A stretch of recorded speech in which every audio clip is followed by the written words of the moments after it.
Hello, procrastinators! Well, you're looking well. Welcome back to the Nerd³ Awards 2023. Today, day 22? Yeah, I think that's right.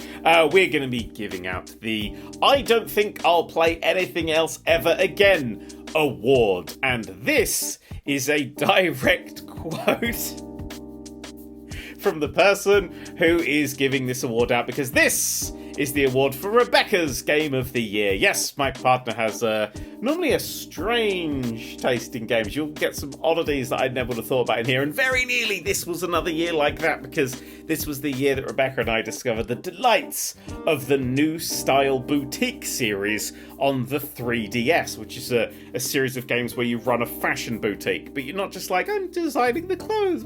You actually have to like go to wholesalers and buy the clothes and then get people in, and people are like, I've got this kind of vibe, and you create an outfit for them, and like the game just keeps opening up into more and more spaces, and there's like a magic doll's house, and it's fucking insane. It's great. It's genuinely a fucking great game. However, I disqualified it for the awards this year because it did come out, a decade ago, and this is the game of the year, of the current time, a 3DS game. I was like, can't have that.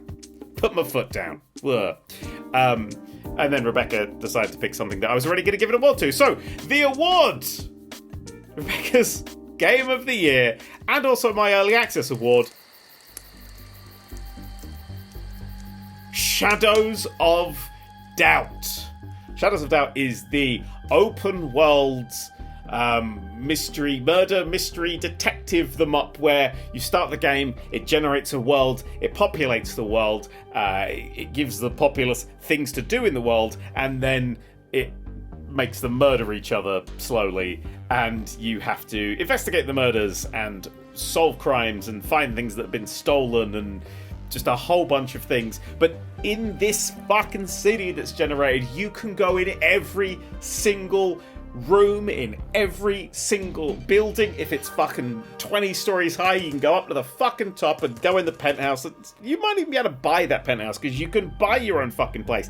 Because this isn't just a game where you do one murder mystery. You're a detective.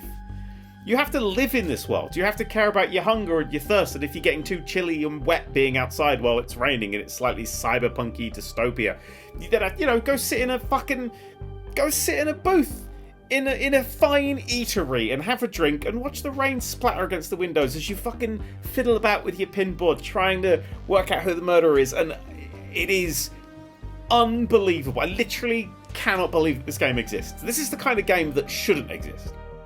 It literally shouldn't. Like, I want to build a game with a big open world city where everyone's doing stuff, and you can interact with everyone, talk to everyone, or go in all the buildings. No, fuck you. This is a game you come up with when you're 3. When you're first learning what games are. You're like, I'm gonna do this game. I don't know what 3-year-olds can do. 10? I don't know.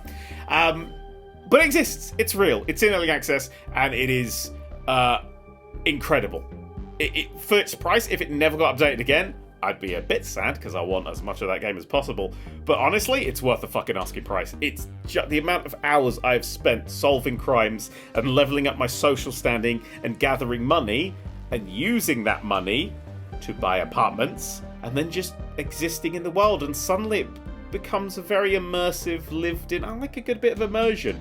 But actually getting an apartment with a nice view, even if it's not the biggest one, because you want to sit there in the dark with a big fucking glowing neon sign like in a restaurant just blaring in to your voxel apartment. Like, it's just the vibes, man. The vibes are immaculate. But also, you got to be clever. Like, you go to the murder scene and you're like, okay, we've got to try and find fingerprints, we've got to try and find evidence, we've got to try and work out who this person was connected to, and sometimes, right, it's easy. Like, I do play on the harder difficulties. I mean, Rebecca plays on difficulty marked extreme, and I don't fucking... Sometimes Rebecca has to legitimately fingerprint the entire city in an attempt to solve, like, it just... yeah, there's a lot of, like, really...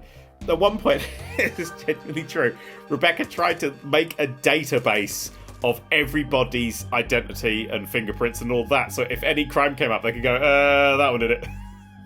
Like a fucking murderous Guess Who.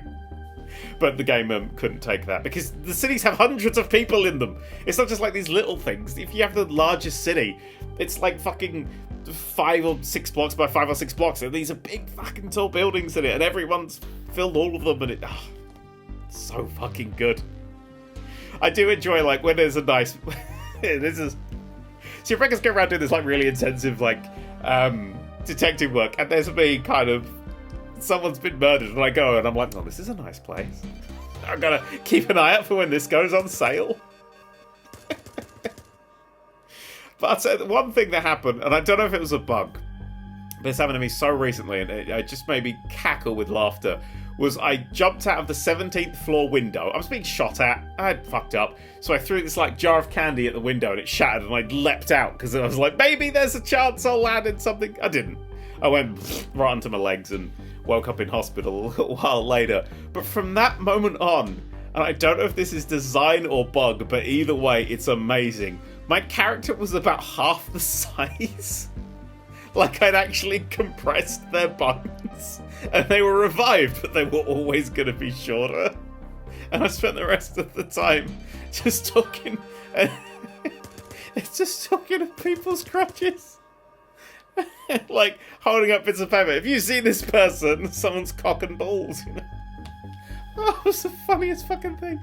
Anyway, the game is a delight. It's such an interplay of systems, you will not believe it until you've done it. And once you played it for a while, you start to know what it can and what it can't do. And you know, it's got a little bit of jank.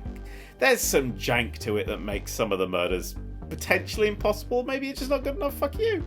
But you know, it's nothing like it. It's just such a fucking.